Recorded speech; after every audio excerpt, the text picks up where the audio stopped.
Ada kisah di zaman Khilafah Ali radhiyallahu anhu waktu Ali masih jadi raja ya. Beliau pernah, ibu-ibu sekalian, jalan di pemukiman Yahudi. Raja waktu itu sendirian jalan, tidak ada pengawal, nggak ada apa, dan memang begitu ciri khasnya raja-raja Muslim dulu ya. Mereka jalan, Ali jalan radhiyallahu anhu sendirian sampai lewat di pemukiman Yahudi dan lewat di satu rumah orang Yahudi. Ternyata di depan rumah itu ada baju perang yang sudah dicuci dan lagi dijemur. Kemudian Ali pun mengetok radhiyallahu anhu pintu rumah tersebut. Orang Yahudi lalu berkata, "Wahai Yahudi, saya mau tanya, itu yang digantung di depan itu baju perangnya siapa?" Kata orang Yahudi ini, "Anda bertanya Amir Mukminin, baju perang yang ada di rumah saya, berarti jelas milik saya." Kata Ali, "Tapi ini punya saya, kayaknya punya saya. Buktinya 1, 2, 3, 4, 5." Gitu kan? Jadi ada bukti-bukti yang jelas. Ini loh tandanya dan seterusnya. Tapi Yahudi ini bilang, "Seperti jawaban saya Amir Mukminin, baju perang itu di rumah saya, berarti milik saya." Ini terjadi dialog antara siapa? Raja Muslim sama masyarakat biasa Yahudi, gitu kan, kafir.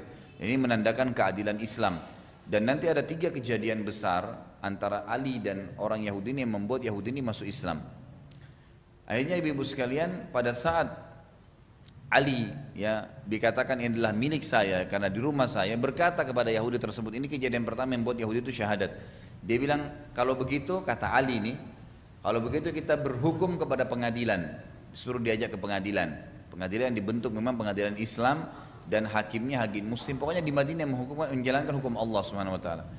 Yahudi ini pun kagum, ini permasalahan permana yang nanti membuat dia syahadat. Kok bisa seorang raja mengajak masyarakat biasa kafir lagi untuk berhukum di pengadilan? Maka Yahudi ini pun berkata, "Saya jalan bersama Amir Mukminin menuju ke pengadilan." Tiba di pengadilan, dia bilang, kejadian kedua yang membuat dia masuk Islam akhirnya nanti, pada saat masuk, hakim Muslim waktu itu bernama Shuraih. Shuraih ini ibu-ibu sekalian 60 tahun jadi hakim dan simbol keadilan dalam Islam. Dia menjadi hakim dari zaman Umar, Uthman, Ali, Muawiyah dan Yazid, 5 khalifah. 60 tahun menjadi hakim, gak pernah diganti karena adilnya. Dia lagi menghakimi di pengadilan, ada beberapa orang yang sedang komplain, yang sedang punya masalah, lagi dipecahin sama dia. Waktu Ali radhiallahu anhu masuk sama Yahudi ini memberikan salam di pintu gerbang pengadilan, sudah berikan salam, kata Yahudi ini, "Saya kaget gitu. Tiba-tiba si hakim dan orang-orang muslim yang ada di pengadilan menjawab salamnya Amir Mukminin, maksudnya Raja Ali radhiallahu anhu. Tapi tidak ada yang berdiri, nggak ada yang berdiri datang salaman kah, memuji-muji Ali, nggak ada. Si hakim tetap di kursinya, semua orang Islam yang di situ lagi dihakimin juga menjawab Waalaikumsalam, seperti biasa gitu, seperti ketemu sama orang biasa, bukan seorang raja, ya, tidak diagungkan seperti umumnya orang. Kemudian hakimnya melakukan satu perbuatan yang membuat Yahudi ini kagum, dan ini yang kedua, poin kedua membuat dia masuk Islam. Kata hakim Shuraih, "Silakan Amir Mukminin," maksudnya silakan duduk dan antri. Gitu loh. Maka Yahudi ini bilang, Amir Mukminin pun datang duduk menunggu antrian sampai selesai semua orang yang sedang bermasalah sebelumnya. Dan ini kasus nggak mungkin terjadi, ada orang pemimpin negara gitu kan, ya suruh antri dan dia antri, Ali antri biasa aja gitu. Kasus yang ketiga yang membuat dia masuk Islam itu pada saat tiba gilirannya, kata hakim, dan ini sekaligus menjelaskan tadi apa yang ditanyain ya. Jadi yang ketiga ini si hakim Yahudi ini bilang, tiba-tiba waktu tiba giliran kami, hakim pun Shuraih memanggil kami ke depan lalu berkata kepada Amir Mukminin Ali. Shuraihnya berkata, "Wahai Amir Mukminin, ada apa?" Kata Ali, "Tadi pagi saya jalan di pemukiman Yahudi dan saya temukan di rumah dia baju perang ini yang dibawa sama dia.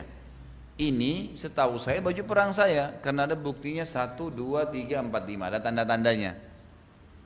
Maka berkata yang Shuraih ini kembali kepada Yahudi, "Wah Yahudi, apa pendapatmu?" Kata Yahudinya, "Saya sudah jawab untuk Amir Mukminin di rumah saya.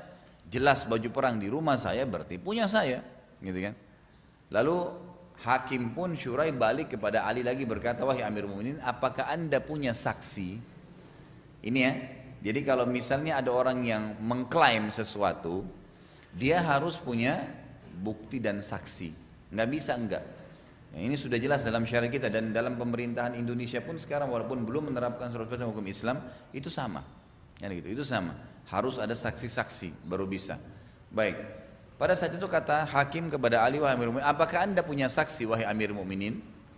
Kata Ali, yang tahu benar baju perang ini cuma 3 orang, Hasan, Husain, Fatimah. Apa kata hakimnya, Syurai? Wahai Amir Mukminin, tolong garis bawah ini keadilan Islam ya, ibu-ibu sekalian. Yang sedang berbicara dengan Ali, hakim yang ditunjuk oleh Ali, dikasih gaji oleh Ali, gitu kan? Ali yang tentuin semuanya. Dan ini Ali sedang mengklaim baju perang yang dipegang oleh orang kafir, gitu kan? Hidup di negara kekuasaan dia. Ini luar biasa nih kejadian. Nggak akan terjadi mungkin ya kalau zaman sekarang. Jadi akhirnya si hakim berkata, apakah anda punya saksi? Ini pegawai hakim meminta saksi dari pemimpin negaranya. Lalu kata Ali, saya tidak punya yang tahu baju ini kecuali 3 orang, Hasan, Husain dan Ali dan Fatimah. Kata hakim apa? Ya Amir Mukminin, anda tahu dalam Islam anak nggak boleh saksi untuk orang tuanya, dan orang tua nggak boleh jadi saksi buat anaknya, nggak boleh, pasti saling bela. Berarti Hasan Husain sudah tertolak. Kalau Fatimah istri anda boleh saja, tapi dalam Islam saksi itu harus laki-laki 2 yang terpercaya. Kata Allah, wastashiru syahidaini min rijalikum.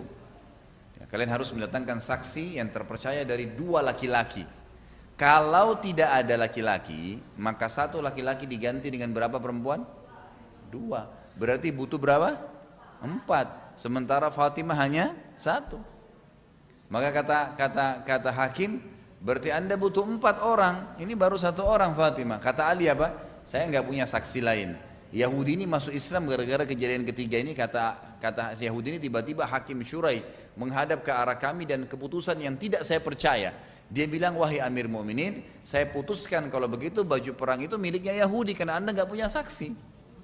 Nggak ada saksi, gitu kan? Mana saksinya? Nggak ada. Nanti kalau misalnya pun orang yang sedang mengambil nanti zalim, itu urusan dia sama Allah. Allah punya cara menghukumnya.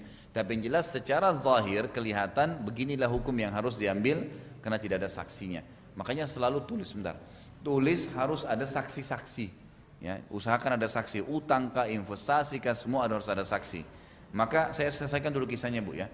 Maka si Yahudi ini pun tidak percaya kejadian tersebut.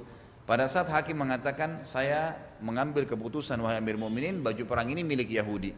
Kata Ali, baiklah. Yang terjadi penutupan kisah, hakimnya Syurai tutup dengan kafaratul majlis, kemudian turun dari kursinya, bertemu dengan Ali salaman. Ini baru salaman tadi, sudah selesai tugasnya, dia salaman, keluar dari pintu gerbang pengadilan. Yahudinya duduk di sana ngelongo-ngelongo nih. Ini apa yang terjadi nih? Kata si Yahudi, sebentar Amir Mukminin, sebentar hakim. Udah selesai kah pengadilan ini? Kata Ali, iya. Kata Syurai, iya. Kata Ali kembali, walaupun saya yakin itu baju perang saya. Walaupun saya yakin itu baju perang, tapi saya nggak punya saksi. Begitulah agama kami menghakiminya, gitu kan? Lalu kata si Yahudi ini masih nggak percaya, apakah baju perang ini jadi milik saya sekarang? Kata Ali, iya. Kata hakim, iya. Langsung Yahudi ini mengatakan, asyhadu an la ilaha illallah wa anna muhammadar rasulullah. Syahadat dia. Lalu Ali tanya, kenapa kau syahadat? Dia bilang, demi Allah wahai Amir Mukminin, ini baju perang anda yang saya curi 2 hari lalu. Emang benar saya curi baju ini, dia ngakuin. Tapi saya masuk Islam karena melihat ya kebenaran dan kekuatan atau kebenaran agama kalian, gitu kan. Jadi seperti itulah.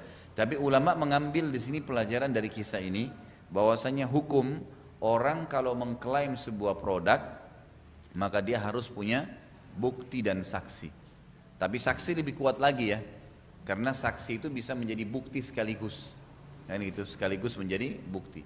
Nah.